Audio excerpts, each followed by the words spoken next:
الشيطان الرجيم بسم الله الرحمن الرحيم لقد من الله على المؤمنين إذ بعث فيهم رسولا من أنفسهم يتلو عليهم آياته ويزكيهم ويعلمهم الكتاب والحكمة وإن كانوا من قبل لفي ضلال مبين صدق الله العظيم۔ اللہ رب العزت نے انسان کو بے شمار نعمتیں عطا فرمائی ہیں۔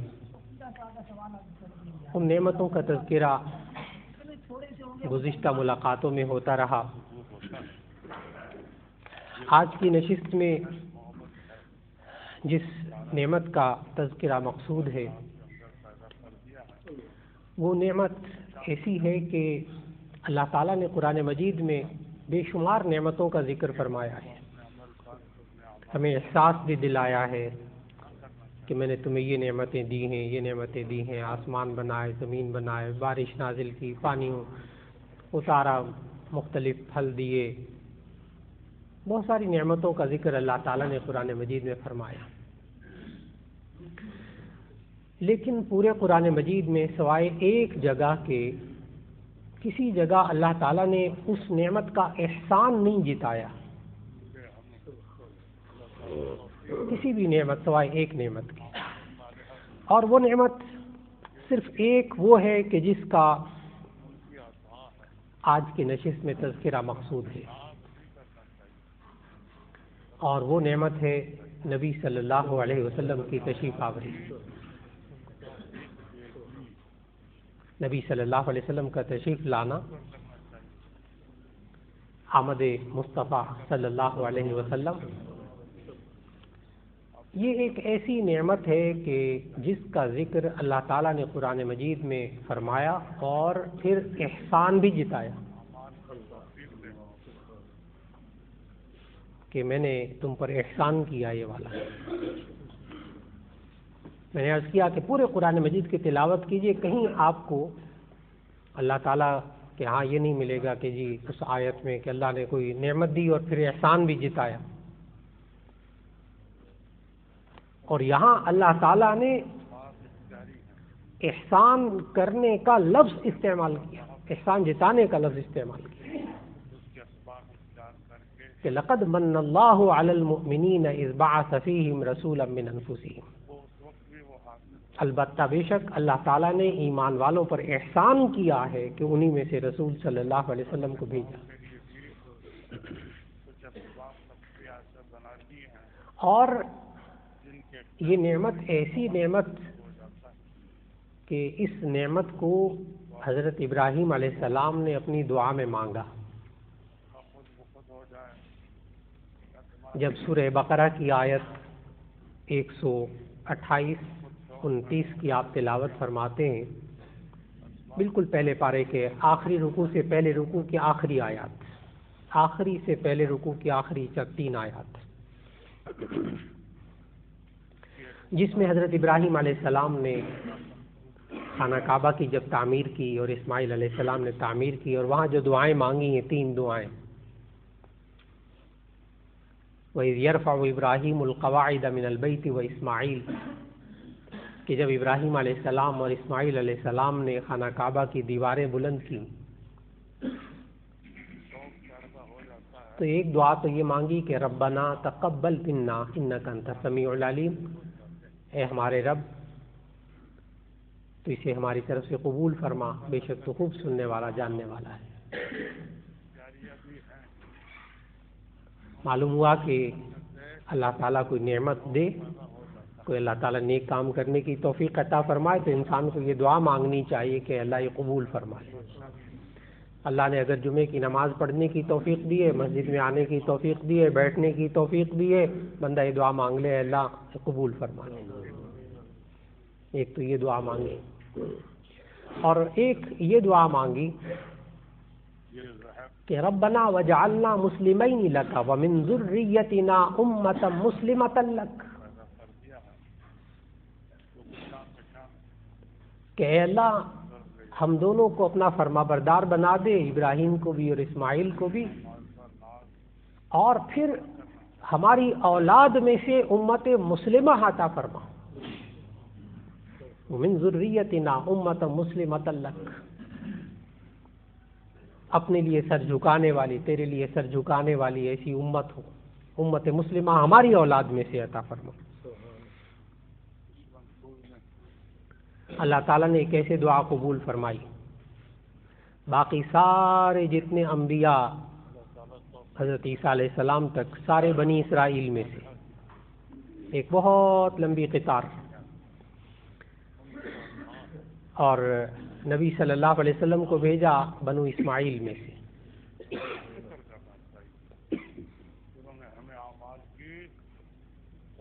پھر اس کے بعد تیسری دعا حضرت ابراہیم علیہ السلام نے وہاں جو مانگی انہی آیات میں ہے، ربنا وابعث فیہم رسولا، کہ اے اللہ انہی میں سے رسول بھیج دے، یتلو علیہم آیاتک وَيُعَلِّمُهُمُ الْكِتَابَ وَالْحِكْمَةَ وَيُزَكِّيهِمْ إِنَّكَ أَنْتَ الْعَزِيزُ الْحَكِيمُ۔ دعا مانگی کہ ایک رسول ہمیں عطا فرما دے ہماری اولاد میں سے، ہماری نسل میں سے، اور پھر وہ رسول 4 کام کریں۔ یہ بھی حضرت ابراہیم علیہ السلام کے اس دعا کے اندر ہے، وہ جو رسول بھیجیں وہ 4 کام کریں،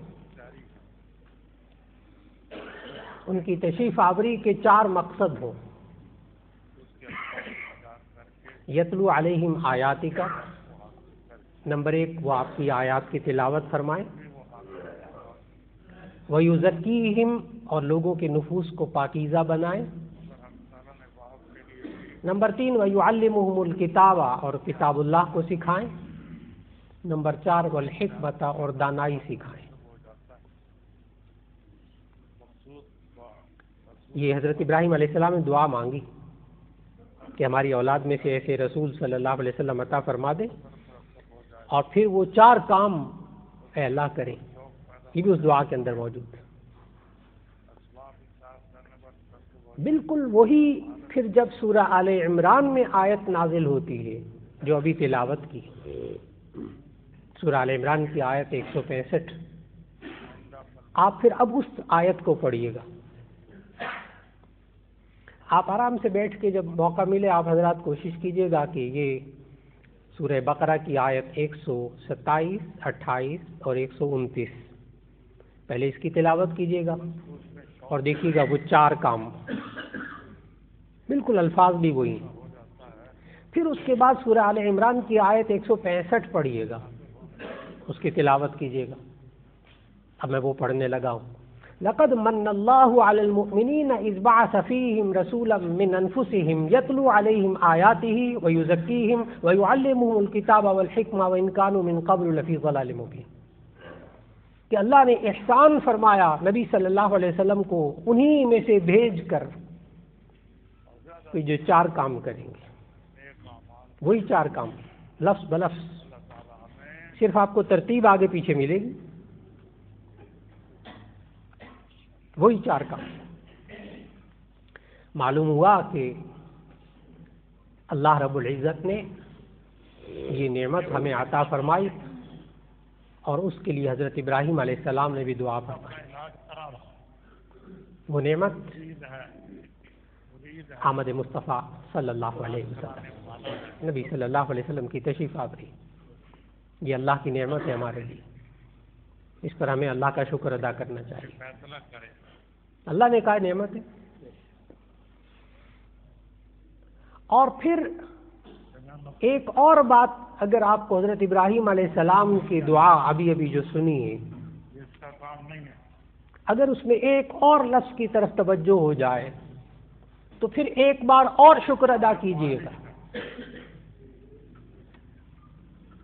اس لیے کہ حضرت ابراہیم علیہ السلام نے جو 128ویں آیت میں جو دعا مانگی ہے، درمیان والی آیت، اس میں یہ دعا مانگی تھی کہ ربنا وجعلنا مسلمین لک ومن ذریتنا امۃ مسلمۃ لک، اور ہماری اولاد میں سے امت مسلمہ عطا فرما۔ جو حضرت ابراہیم علیہ السلام نے اپنی نسل میں سے امت مسلمہ مانگی تھی، اللہ نے ہمیں اس امت میں سے بنایا ہے۔ حضرت ابراہیم علیہ السلام نے اپنی نسل میں سے جو امت مسلمہ مانگی تھی اللہ نے ہمیں اس امت میں سے بنایا ہے، الحمدللہ۔ اصل میں بعض نعمتیں بندے کے پاس ہوتی ہیں، قدر ہی نہیں ہوتی، اس کو یاد دلانا پڑتا ہے، یہ بھی اللہ کی نعمت ہے، یہ بھی اللہ کی نعمت ہے۔ کبھی کبھی بندوں کو یاد دلانا پڑتا ہے، نعمتوں کا احساس دلانا پڑتا ہے، اس لیے اللہ کی نعمتوں کا بار بار تذکرہ کرنا چاہیے تاکہ لوگوں کے اندر احساس پیدا ہو کہ یہ بھی تو نعمت ہے۔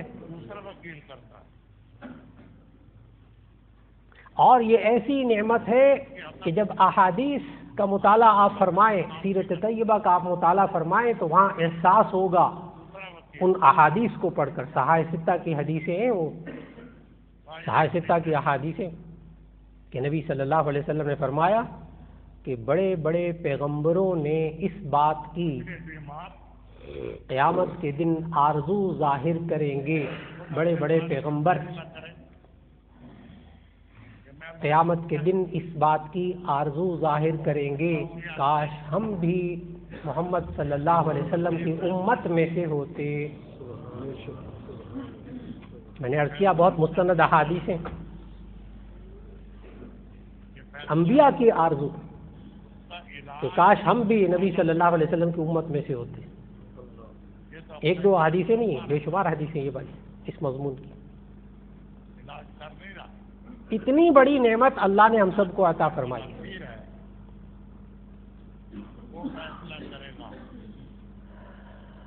اللہ تعالیٰ نے قرآن مجید میں جو ہمیں احساس دلایا کہ میں نے تمہیں یہ نعمت دی، یہ نعمت دی، یہ نعمت دی، وہاں اللہ تعالیٰ نے اس نعمت کا فنکشن بھی بتایا، کام بھی بتایا،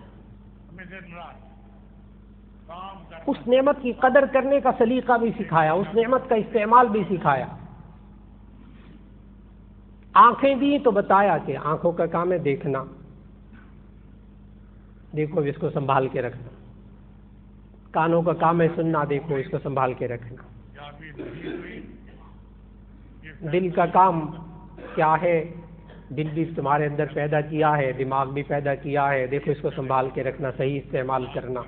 اس پر بڑی تفصیلی باتیں گزشتہ جمعوں میں ہو چکی کہ ان السمع والبصر والفؤاد کل اولئک کان عنہ مسئولا، کہ یہ کان، یہ آنکھیں، یہ دل، ان سب سے قیامت کے دن پوچھا جائے گا۔ یہ اللہ نے نعمتیں دی انسان کو، اس کا کام بھی بتایا، ان نعمتوں کو کیسے زندگی میں جگہ دینی ہے یہ بھی سمجھایا نبی صلی اللہ علیہ وسلم۔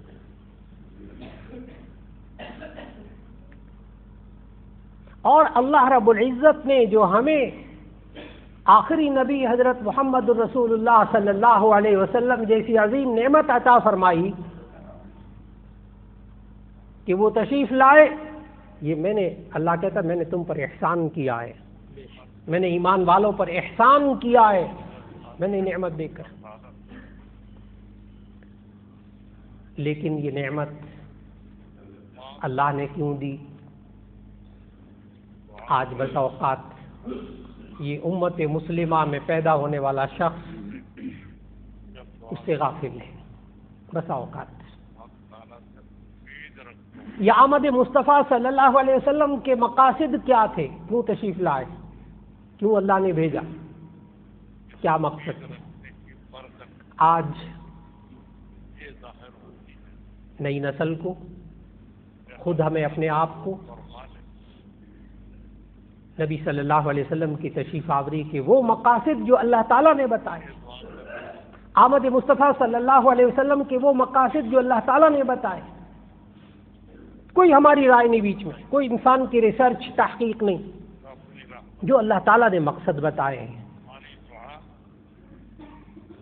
آج بسا اوقات امت ان مقاصد کو چھوڑ کر اور باتوں میں لگ گئی، آمد مصطفیٰ صلی اللہ علیہ وسلم کے ان بنیادی مقاصد کو جو اللہ نے بتائے ہیں ان کو بھول کر کہیں اور لگ گئے۔ اور جب ان چاروں مقاصد پر عمل نہیں ہو رہا تھا تو اس وقت کیفیت کیا تھی؟ اللہ تعالیٰ نے آیت کے آخر میں فرمایا وَإِن كَانُوا مِن قَبْلُ لَفِي ضَلَالٍ مُبِينٍ، اگرچہ یہ لوگ انسان اس سے پہلے آمد مصطفیٰ صلی اللہ علیہ وسلم سے پہلے کھلی گمراہی میں تھے. آمد مصطفیٰ صلی اللہ علیہ وسلم سے پہلے لوگ کھلی گمراہی میں تھے. معلوم ہوا کہ آج بھی اگر امت مسلمہ ان 4 مقاصد سے ہٹ کر چل رہی ہو تو وہ گمراہی کے راستے پر چل رہی ہے، کیونکہ وہ آمد مصطفیٰ صلی اللہ علیہ وسلم کے وہ مقصد جو اللہ نے بتائے ہیں، امت نے ان مقاصد کو چھوڑا ہے، کہیں اور لگ گئی، کہیں اور کاموں میں لگ گئی امت. آج سنبھلنا ہوگا. اور اللہ رب العزت نے خود بتائے وہ مقصد اس آیت میں، 4 مقصد. لقد من اللہ علی المؤمنین اذ بعث فیہم رسولا من انفسہم یتلو علیہم آیاتہ. نمبر 1، اللہ تعالیٰ نے احسان کیا ہے ایمان والوں پر کہ انہی میں سے رسول صلی اللہ علیہ وسلم کو بھیجا، اس لیے کہ یتلو علیہم آیاتہ، تاکہ وہ اللہ کی آیات کی تلاوت فرمائے. نمبر 1 مقصد تلاوت کلام پاک، اللہ کے کلام کی تلاوت. یہ آمد مصطفیٰ صلی اللہ علیہ وسلم کے 4 مقصدوں میں سے اللہ نے پہلا مقصد بتایا. ہوتا کیا ہے اس میں؟ نبی صلی اللہ علیہ وسلم نے پھر اس کی وضاحت بھی فرمائی کیوں کریں تلاوت. ایک ہے قرآن حکیم کو سمجھنا، اس کے مطابق عمل کرنا. ابھی وہ بعد کی باتیں ابھی آ رہی ہیں، ابھی وہ بعد میں ہو رہی باتیں. صرف تلاوت، صرف قرآن مجید پڑھنا، یہ آمد مصطفیٰ صلی اللہ علیہ وسلم کا مقصد ہے. اور اب قیامت تک اللہ کا کوئی نبی نہیں آئے گا، اس لیے یہ امت مسلمہ کا فریضہ ہے کہ وہ ان 4 مقاصد کو قیامت تک پورا کرتی رہے. ان 4 کاموں کو قیامت تک کرنا ہے. اب کوئی اور نبی نہیں آئے گا. یہ تلاوت کلام پاک کیوں کریں؟ ممکن ہے بعض حضرات ملے معاشرے کے اندر اور وہ یہ کہتے ہوئے نظر آئیں یہ کیا ملتا ہے جی قرآن مجید پڑھنے؟ ملیں گے بہت قابل لوگ، کیا ملتا ہے قرآن پڑھنے سے؟ بظاہر بہت پڑھے لکھے لوگ، قابل لوگ، کیا ملتا ہے نمازیں پڑھنے سے؟ یا آپ اپنے بچے کو قرآن پڑھاتے ہیں، کیا ملے گا؟ یا آپ خدمت خلق کرتے ہیں، کیا ملے گا؟ یا آپ مسجد میں جاتے ہیں، کیا ملے گا؟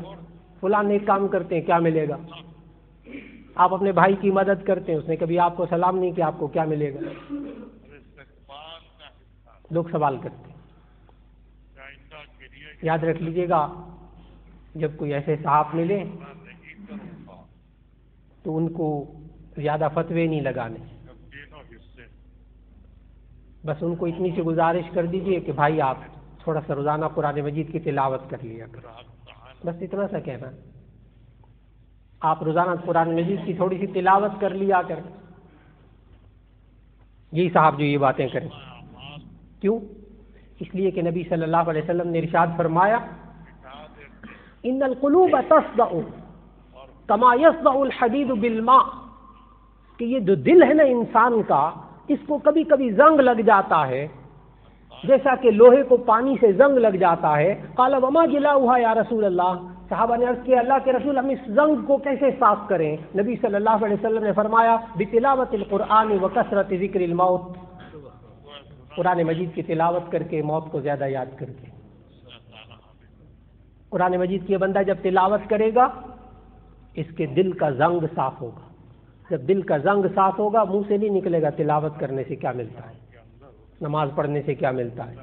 یہ جو آپ کو جملے سننے کو ملتے ہیں معاشرے میں کہ نماز پڑھنے سے کیا ملتا ہے، روزہ رکھنے سے کیا ملتا ہے، تلاوت کرنے سے کیا ملتا ہے، نیک کام کرنے سے کیا ملتا ہے، یہ دل کا وہ زنگ ہوتا ہے جو منہ سے نکل رہا ہوتا ہے. یہ دل کا زنگ ہے جو منہ سے نکل رہا ہوتا ہے الفاظ کی صورت میں. اور نبی صلی اللہ علیہ وسلم نے فرمایا کہ جب دل کا زنگ صاف ہو جائے گا، دل چمک اٹھے گا، پھر اس کے منہ سے یہ نہیں نکلے گا تلاوت کرنے سے کیا ملتا ہے. اصل میں مصروفیات بہت ہو گئی نا، مصروفیات بہت ہو گئی، تلاوت کا وقت ہی نہیں ملتا. ایک بہت مصروف صاحب، بہت مصروف، بہت اہم ہستی، کہنے لگے کہ مولانا اتنی مصروفیت ہے، اتنی مصروفیت ہے، قرآن مجید کی تلاوت کا وقت ہی نہیں ملتا. کہ بہت اچھا، نماز تو پڑھتے ہیں؟ کہ جی ہاں نماز پڑھتا ہوں، مسجد میں جاتا ہوں 5 وقت، اللہ کا شکر ہے، لیکن بس تلاوت کا وقت نہیں مل رہا. کئی سال ہو گئے، کہتے کئی سال ہو گئے تلاوت کا وقت نہیں مل رہا. بہت مصروف شخصیت. میں عرض کیا اچھا نماز کے لیے جب جاتے ہیں سنتیں پڑھ کے بیٹھتے ہیں 4-5 منٹ مل جاتے ہیں؟ ہاں وہ تو مل جاتے ہیں. میں نے کہا جس میں وہیں سے قرآن مجید لیں، مسجد میں بیٹھ کر دیکھ کر تلاوت کلام پاک کر لیں، بس جماعت کھڑی ہونے لگے جماعت میں شریک ہو جایا کریں. صرف چند مہینوں کے بعد وہ صاحب ملے، کہنے لگے کہ الحمدللہ میں اب ہر مہینے ایک قرآن مجید مکمل کر لیتا ہوں. اس لیے کہ وہ 5 نمازوں میں 5-5 6-6 منٹ بھی ملتے رہیں تو 20-25 منٹ میں ایک پارہ تو پڑھا جاتا ہے نا روزانہ. یہ عملی زندگی کی بات کر رہا ہوں کہ ہم لوگ بھی اگر آمد مصطفیٰ صلی اللہ علیہ وسلم کا یہ مقصد پورا کرنا چاہیں تو ہم کیسے پورا کر سکتے ہیں؟ مصروفیت بہت، بندہ بہت مصروف، کہاں سے وقت نکالے؟ اب وہ روزانہ ایک پارہ تلاوت کرنے لگ گئے اسی طرح، اور جناب مہینے میں ایک قرآن مجید پورا بغیر کسی اضافی وقت کے. اور جب ذائقہ انسان کو محسوس ہونے لگ جائے قرآن حکیم کی تلاوت کا، اس میں مزہ آنے لگ جائے، تو پھر ایسی صورت میں انسان کا ذوق بدل جاتا ہے، اس کا ٹیسٹ چینج ہو جاتا ہے. پھر اس کو قرآن حکیم دیکھ کر پڑھنے میں اتنا مزہ آتا ہے. نمبر 1 قرآن حکیم کی تلاوت، اور اس کا ثواب بھی نبی صلی اللہ علیہ وسلم نے ثواب بھی بتایا کہ ایک لفظ انسان پڑھتا ہے تو اس کو 10 نیکیاں ملتی ہیں. بعض لوگ سوال کرتے ہیں کہ کیا ترجمہ پڑھے بغیر نہ سمجھ میں آتا ہو تو پھر بھی ثواب ملتا ہے؟ تو اس کا جواب ہے کہ جی ہاں پھر بھی ثواب ملتا ہے. ابھی ترجمے کی بات ہو رہی ہے ابھی، اس لیے کہ نبی صلی اللہ علیہ وسلم نے جہاں یہ ہمیں سمجھایا کہ انسان ایک حرف پڑھے تو اس کی 10 نیکیاں ملتی ہیں، اس کی مثال نبی صلی اللہ علیہ وسلم نے یہ دی کہ اگر کوئی الف لام میم پڑھتا ہے تو ایسی صورت میں اس کو 30 نیکیاں ملتی ہیں، کیونکہ الف لام میم الگ الگ 3 حروف ہیں، اس لیے اس کو 30 نیکیاں ملیں گی. اور الف لام میم کا ترجمہ ہمیں معلوم نہیں ہے، نبی صلی اللہ علیہ وسلم نے مثال ہی ایسی دی جس کا ترجمہ ہمیں معلوم نہیں. یہ انسان الف لام میم پڑھتا ہے، اس کو 30 نیکیاں ملتی ہیں، نیکیاں بھی ملیں گی اور آمد مصطفیٰ صلی اللہ علیہ وسلم کا مقصد بھی پورا ہوگا. نمبر 2 وَيُزَكِّيهِمْ، ان کے نفوس کو پاکیزہ بنائے. یہ آمد مصطفیٰ صلی اللہ علیہ وسلم کا مقصد. نمبر 2 اللہ تعالیٰ نے قرآن مجید کی اس آیت میں فرمایا، جب پڑھنا ہو سورہ آل عمران کی آیت 165 کی تلاوت کیجیے اور یہ چاروں مقصد دیکھیے گا. وَيُزَكِّيهِمْ، اللہ نے اس لیے نبی صلی اللہ علیہ وسلم کو بھیجا تاکہ نفوس کو پاکیزہ بنائے. پاکیزہ کیسے؟ کہ ان کے اندر سے جو برائیاں ہیں، عیب ہیں، برے اخلاق ہیں، بری عادتیں ہیں، بری سوچیں ہیں، برے جذبات ہیں، ان کو نکال کر اچھے اخلاق، اچھے جذبات، اچھی سوچیں ان کے اندر داخل کر دیں. یہ بعثت نبوی صلی اللہ علیہ وسلم کا دوسرا مقصد. وَيُزَكِّيهِمْ، ان کے نفوس کو پاکیزہ بنائیں، ان کے اندر سے نفرتوں کو نکالیں، ان کے اندر سے حسد کو نکالیں، ان کے اندر سے دشمنی کینے کو نکالیں، ان کے اندر سے جھوٹ کو نکالیں، ان کے اندر سے بددیانتی کو نکالیں، خیانت کو نکالیں، ان کے اندر سے حسد کو نکالیں، ان کے اندر سے مال کی محبت کو نکالیں، ان کے اندر سے بے حسی کو نکالیں، ان کے اندر سچ پیدا کریں، ان کے اندر امانت پیدا کریں، ان کے اندر دیانت پیدا کریں، ان کے اندر تقوی، ذکر، شکر، صبر، عفو درگزر، تحمل ان کے اندر پیدا کریں. اور یہ نبی صلی اللہ علیہ وسلم نے اپنی آمد کا یہ مقصد اس معاشرے میں پورا کر کے دکھایا، 100% پورا کر کے دکھایا. وہ معاشرہ جو گندگیوں سے بھرا ہوا تھا، اس معاشرے میں سے نبی صلی اللہ علیہ وسلم نے یہ ساری گندگیاں نکال کر جن انسانوں کو بنایا، ان انسانوں کو ہم کہتے ہیں رضی اللہ عنہم ورضوا عنہ. اللہ ان سے راضی ہو گیا. صحابہ کرام رضوان اللہ علیہ مجمعین، اللہ ان سے راضی ہو گیا. ایسے انسان بنائے کہ ایک ایک انسان سے اللہ راضی ہو گیا. میں نے عرض کیا غور کرنا ہوگا، آج آمد مصطفیٰ صلی اللہ علیہ وسلم کے مقاصد کو لوگوں نے پس پشت ڈال رکھا ہے۔ کن راستوں پر لگ گئے لوگ، اور جو آمد مصطفیٰ صلی اللہ علیہ وسلم کے بنیادی مقاصد تھے جو قرآن میں اللہ نے بتایا ہمیں، آج یہ امت مسلمہ کا فرد اسے بھول رہا ہے، اسے دوبارہ یاد دلانا ہوگا۔ دو مقصد ہو گئے۔ تیسرا مقصد وَيُعَلِّمُهُمُ الْكِتَابَ، وَيُعَلِّمُهُمُ الْكِتَابَ، اللہ نے اس لیے رسول صلی اللہ علیہ وسلم کو بھیجا، اللہ تعالیٰ خود فرما رہا ہے وَيُعَلِّمُهُمُ الْكِتَابَ، تاکہ ان کو کتاب اللہ سکھائیں، کتاب اللہ سکھائیں۔ صرف ترجمہ نہیں، صرف ترجمہ نہیں۔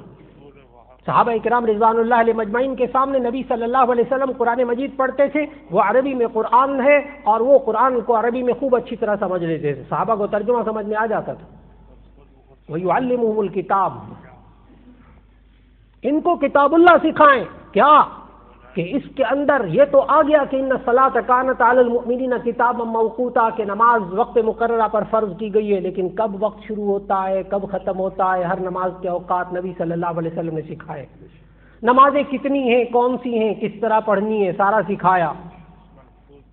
5 شعبے دین کے نبی صلی اللہ علیہ وسلم نے سکھائے مکمل طور پر۔ یعلمہم الکتاب، کتاب اللہ کی تعلیم دیتے ہوئے نبی صلی اللہ علیہ وسلم دین کے 5 شعبے سکھائے۔ اس لیے 5 پر زور دے رہا ہوں کہ آج بعض لوگ ایک دو شعبوں کو سنبھال کر باقی شعبوں سے غافل ہو رہے ہیں۔ 5 شعبے جو یعلمہم الکتاب، کتاب اللہ کو سکھاتے ہوئے نبی صلی اللہ علیہ وسلم نے سکھائے۔ نمبر 1 ایمانیات کا شعبہ، نمبر 2 عبادات کا شعبہ، نمبر 3 معاملات کا شعبہ، نمبر 4 معاشرت کا شعبہ، نمبر 5 اخلاق کا شعبہ۔ یا تو نمازیں پڑھ لیں اور معاملات معاشرت کا اسلام سے دین سے تعلق ہی کوئی نہیں۔ آمد مصطفیٰ صلی اللہ علیہ وسلم ہمارے گھروں کے لیے بھی ہوئی تھی، ہمارے کاروبار کے لیے بھی ہوئی تھی، یہ سوچ ہی نہیں امت مسلمہ کی۔ اور یا اس پر زور ہے کہ جی اخلاق بڑے اچھے ہونے چاہیے، یہ آپ کی نمازیں کا کیا فائدہ؟ وہ نمازوں کو ہی کنڈم کر رہے ہیں، اخلاق کو بڑی اہمیت دے رہے ہیں۔ وہ شعبہ اخلاقیات کو پکڑ لیا، باقی کو صاف۔ جی نہیں، 5 شعبے، ان 5 شعبوں کا آمد مصطفیٰ صلی اللہ علیہ وسلم کا مقصد وَيُعَلِّمُهُمُ الْكِتَابَ، کتاب اللہ کو سکھائیں، والحکمت اور دانائی سکھائیں۔ نمبر 4 مقصد والحکمت اور دانائی سکھائیں، یہ آمد مصطفیٰ صلی اللہ علیہ وسلم کا مقصد نمبر 4 اللہ نے قرآن مجید میں بتایا۔ یہ دانائی کیا ہوتی ہے؟ بڑے بڑے سمجھدار معاشرے میں اپنے آپ کو سمجھدار انسان سمجھتے ہیں۔ تمام مفسرین نے لکھا کہ یہاں حکمت سے مراد دانائی ہے، اور دانائی سے مراد یہاں یہ ہے کہ اللہ اور اس کے رسول صلی اللہ علیہ وسلم نے جس چیز کو حلال قرار دیا ہے یہ انسان اس کو حلال سمجھے، اور جس کو اللہ نے حرام قرار دیا ہے اس کو یہ حرام سمجھے، تو یہ معاشرے کا سمجھدار انسان ہے۔ اور جو ایسا نہیں کرتا وہ اللہ کے نزدیک حکمت والا انسان نہیں ہے۔ سمجھدار انسان کون؟ جو حلال کو حلال سمجھے، حرام کو حرام سمجھے۔ اور اگر حلال اور حرام کی تمیز نہیں کر رہا، وہ معاشرے میں زندگی گزارتے ہوئے وہ اپنے آپ کو سمجھدار انسان نہ سمجھے، وہ حکمت سے خالی ہے، وہ دانا انسان نہیں ہے اللہ کے ہاں۔ آج کی نشست میں عرض کر رہا تھا کہ اللہ تعالیٰ نے ہمیں بے شمار نعمتیں عطا فرمائی۔ ایک عظیم نعمت اللہ نے ہمیں عطا فرمائی، آمد مصطفیٰ صلی اللہ علیہ وسلم۔ کیوں تشریف لائے نبی صلی اللہ علیہ وسلم؟ اللہ نے کیوں بھیجا؟ اس آیت کو بار بار پڑھیے گا، 4 مقصد سامنے آئیں گے۔ اللہ رب العزت ہم میں سے ایک ایک کو یہ 4 مقصد پورا کرنے کی توفیق عطا فرمائے۔ وآخر دعوانا ان الحمد للہ رب العالمین۔